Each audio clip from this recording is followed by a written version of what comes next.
ఈ నెల 24న హుస్నాబాద్ లో భారీ జాబు మేళా నిర్వహించనున్నారు. తిరుమల గార్డెన్స్ లో జరగనున్న మేళాకు సంబంధించిన పోస్టర్ను మంత్రి పొన్నం ప్రభాకర్ ఆవిష్కరించారు. స్థానిక యువత జాబ్ మేళాను సద్వినియోగం చేసుకోవాలని మంత్రి సూచించారు. అయితే సుమారు వివిధ కంపెనీల నుంచి 5,000 ఉద్యోగాలు కల్పిస్తామని చెప్పారు. తెలంగాణ ప్రభుత్వం నిర్వహిస్తున్న జాబు మేళాకు నియోజకవర్గంలోని ప్రతి గ్రామం నుంచి నిరుద్యోగ యువత తరలి రావాలని పిలుపునిచ్చారు.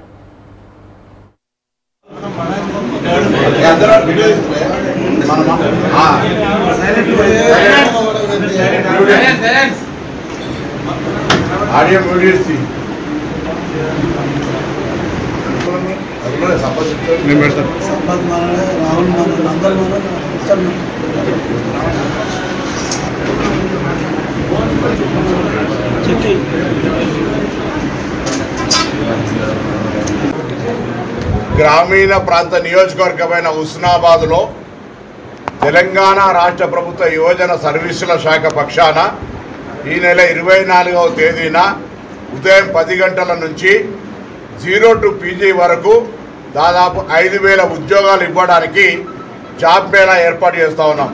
నేను హుస్నాబాద్ నియోజకవర్గంలో ఉన్నటువంటి చదువు రానటువంటి వాళ్ళ దగ్గర నుంచి ఉద్యోగ అవకాశాలను పొందాలని సందర్భంగా విజ్ఞప్తి చేస్తా ఉన్నాం.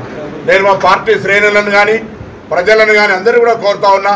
నేను ఒక యువజన విద్యార్థి నాయకుడిగా వచ్చిన తర్వాత ఈ నియోజకవర్గంలో విద్యార్థి సంబంధించి ఉద్యోగ ఉపాధి అవకాశాలకు సంబంధించి వ్యవసాయ ఆరోగ్యానికి సంబంధించిన ప్రత్యేక ప్రాధాన్యత ఇచ్చే విధంగా కార్యక్రమం తీసుకునేదో భాగంగా ఈ జాబ్ మేళా జరుగుతూ ఉంది. దయచేసి హుస్నాబాద్ నియోజకవర్గంలో ప్రతి గ్రామం నుంచి నిరుద్యోగులుగా ఉన్నటువంటి వాళ్ళందరూ రండి. ఒకవేళ ఈ జాబ్ మేళాలో రాకున్నా కూడా విదేశీకి సంబంధించినటువంటి అనేకమైనటువంటి బయటి దేశాల్లో స్కిల్ ట్రైనింగ్ ఇచ్చి బయటి దేశాల్లో మంచి ఆర్థికపరమైనటువంటి జీతభత్యాలతో ఉద్యోగాలు ఉన్నాయి.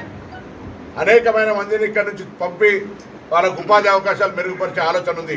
కాబట్టి జాబ్ మేళాకు సంబంధించిన కార్యక్రమం 24వ తేదీ తిరుమల గార్డెన్ 0 నుంచి PG వరకు జరిగేటువంటి ఈ కార్యక్రమం లోపల యువజన సర్వీసుల శాఖ తెలంగాణ ప్రభుత్వం నుంచి జరిగేటువంటి ఈ జాబ్ మేళాలో కేంద్ర